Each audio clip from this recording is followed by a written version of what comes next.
Hello, and welcome to Character Class.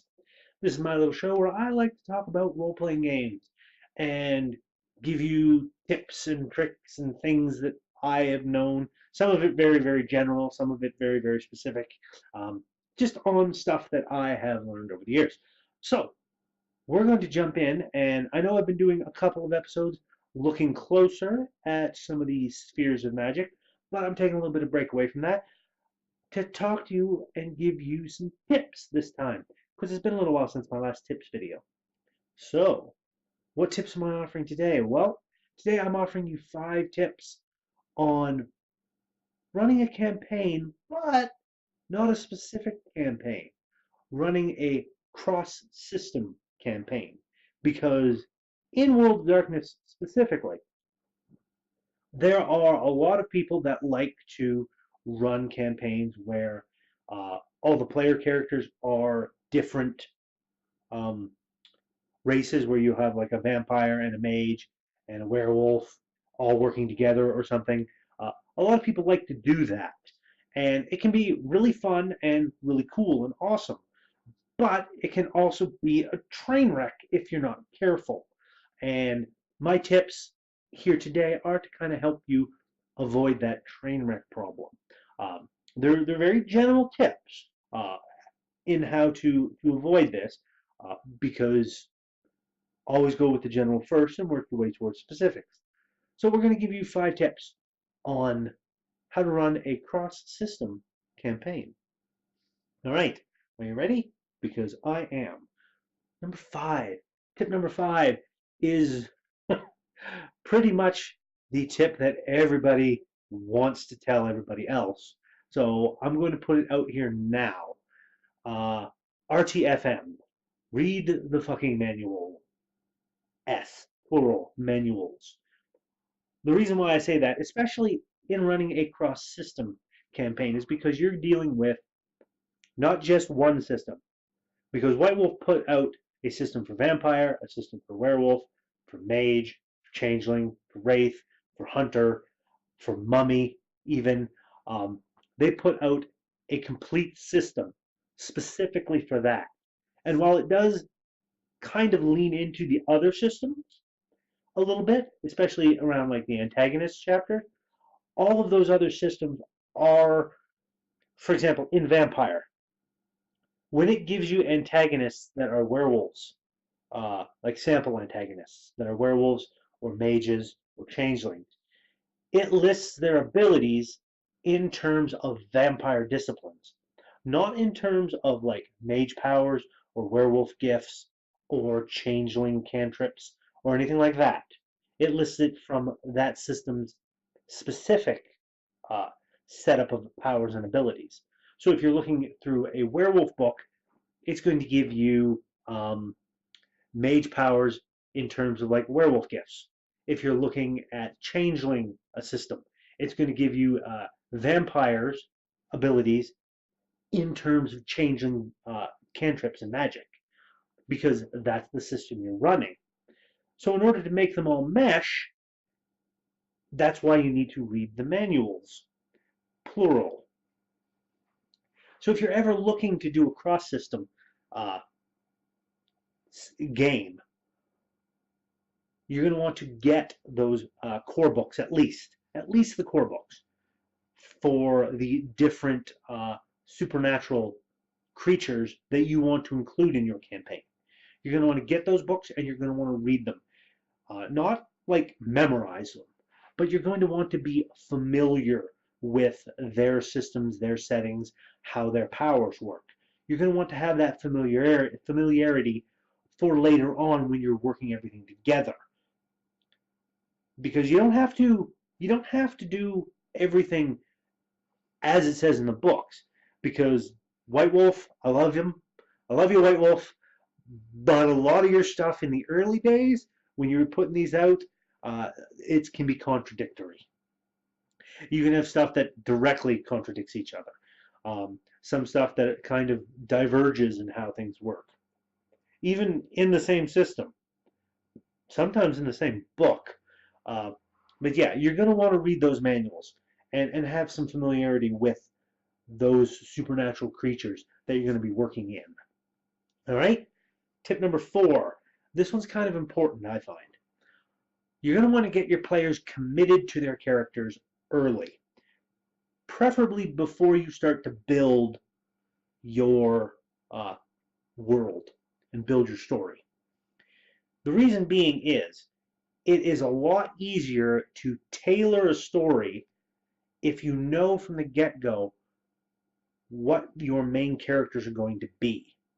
So if you know coming in you're going to have a vampire and a mage and a changeling all kicking around together, or if you know you're going to have 2 mages and 2 werewolves working together, it's easier to build your story around that than it is to build a story and then try and shoehorn in characters into this story or into this world that you're creating. So it's always good to get your players committed to the type of character they want to play and get as much information from them as possible about what those characters are. So yeah, okay, they're playing a mage. What kind of mage? Are they playing a tradition mage or are they playing a technocratic mage? If it's a tradition mage, which tradition are they playing? What is their character's concept? What is their character's history and backstory? If you're doing like full system crossover with everything, then and allowing them to pick and choose what they want to play, then if possible, get them to completely make their character ahead of time. Give you the sheet, give you the background information, etc., etc. beforehand, before you even start working on your campaign. That would be the best way of going about it. Not necessarily the only way, but that's the best way. Because then you know what characters are coming in, and you can easily get your story set up around them. Where you're not going to run into a thing where it's like, oh, wait, that thing in your character's backstory that I already agreed on, that directly contradicts this thing that I really want to have in my story. So now I need to either make you change it or I need to change it. It's one of them things. All right, number 3. Number 3 is to get your story outlined as much as possible ahead of time. So if you know what characters are coming in and you've read your manuals and you got all that done, and I'm not saying you need to flesh out every inch of the story. I actually talked about that in a previous video about not doing that. But you want to get your story outlined. You want to know where it's going ahead of time as much as possible, as far ahead as possible.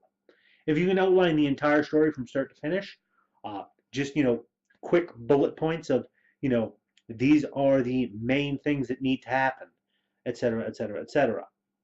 If you get all of that outlined in just simple bullet points, a sentence to describe a scene, or a sentence to describe an event that you want to happen, or a character death, or so on and so forth.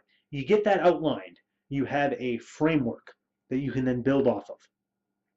And should the need arise, you can then dismantle that framework and reassemble it in other ways, depending on player actions causing a shift in the story. You can remove whole sections of that framework and put new ones in to go off of what your characters are doing. So it's much easier to have that framework than it is to try and build a framework as you go out of nothing.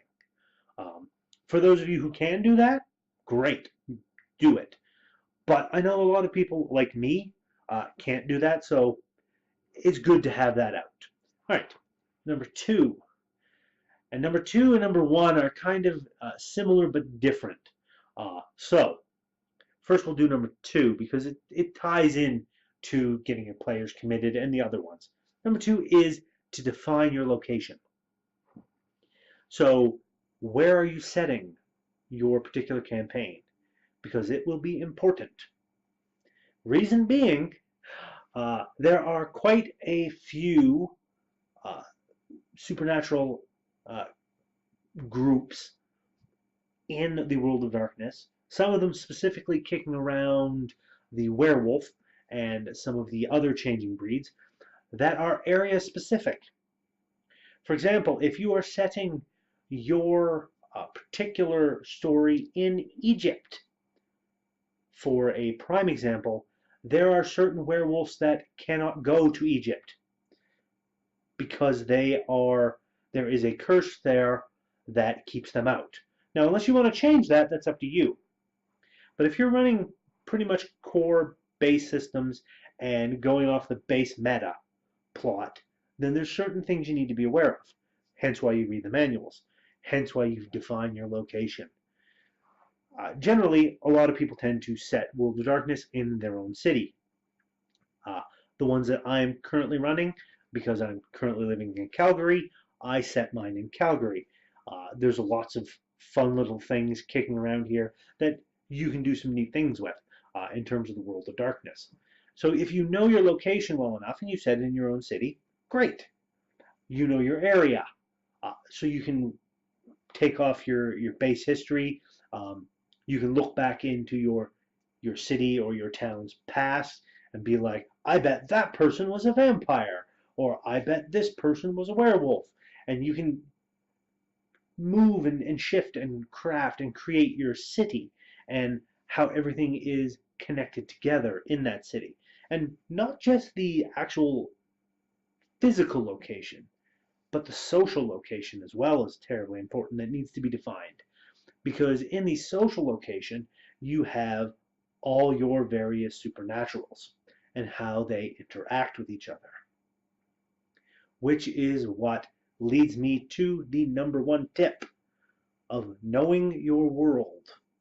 And I don't mean globally, I mean the supernatural world at large and what you want to include into it and what parts you want to include. Because you've got your familiarity with all the different systems that you're planning on including. Now you have to decide exactly what you're going to allow, what you're not going to allow, which version of the truth is real. Uh, is the werewolf version of how the world came into being real? Is the triad real? Or is it just some spiritual mumbo jumbo that they believe in? And while there is plenty, powerful spirits, the triad aren't really something that is real. It's just kind of like a myth or a legend. Is the vampire mythos real? Is Cain truly the father of all vampires? Or is that just more religion that they believe in? The mage version of the spirit world, is that the one that is actually real? Is there two separate spirit worlds, one for mages and one for werewolves? Do they overlap each other and coexist? You need to figure all these things out. Uh, and in figuring those out, it will help you to figure out what the social situation is in your city. Uh, One of the easiest things that I found to do if you're running a cross-system campaign is to figure out which of the supernatural factions are dominant in your city. Are any of them dominant? Do they exist in a kind of uneasy truce where you have the vampires in the city, in your city, I should say, in one section of it, and that's kind of the only section they tend to go around in, while the werewolves are in another section, the mage is in another section. Do the supernatural community at large, is it so thinly spread out that you have vampires and mages and werewolves and changelings and all that literally spread out everywhere, uh, mingling back and forth, and one no one system really holds power? Do you have the mages being in complete control of the city and regulating uh, who comes in terms of vampires and werewolves and changelings and other supernaturals? Do you have the werewolves doing that or the vampires doing that? That's something you need to figure out. You need to get that city level social network kind of sketched out in your head as to who's helping who's in power, who's in charge, who wants to be in charge. Because all of these things can help you develop a story as well. even if you don't have your story done up by then, you can always do your world and your location uh, once you know your systems and you know your player characters. You can worry about story after that. You don't have to do story first. Uh, but you need to know that particular thing in terms of how things are going to interact. There's been a few particular uh, campaigns I've run over the years, games I should say, where I have said that uh, X system or X particular thing, like my current werewolf campaign, we'll say, right now, when I had my players create their characters, I basically told them no red talons, no Wendigo, no Uktena. You can't be any of those tribes. The Wendigo and the Uktena, because of certain reasons involving the story that I was going to have, and the Red Talons, because the Red Talons are, as a whole, a tribe of werewolves that are all lupus or wolf bred that hate humans. Even the most tolerant of Red Talons wants the human race eradicated. So trying to have Red Talons in a city-based campaign is kind of difficult to do. So you need to figure these things out when you're going. You need to figure out, okay, the Malkavians for the vampires, have they all got dementation, or are they still back in dominate? Has that madness spread? Have the Gangrel left the Camarilla? Because that happened in the metaplot. Um, you need to figure out all of these things if you're doing a cross-system campaign. Uh, is the technocracy kicking around town, or do they care about this place? If you're having mages involved, all of these wonderful things you need to kind of figure out and work your way in. It's a lot of work doing a cross-system campaign, but it can be one of the most fun and rewarding for all of that work put in. So those are my tips, my tricks. Tell me what you think about them. If you have any tips or tricks as well for running a cross-system campaign, throw them in the comments. Don't forget to tap the like button and tap the subscribe button because that helps me and hopefully helps you, and share it and do all that good stuff. So I'm going to leave this episode here. Thank you all so much for watching. Do the liking and the subscribing and the commenting. And until next time, my friends, you all take care and keep rolling.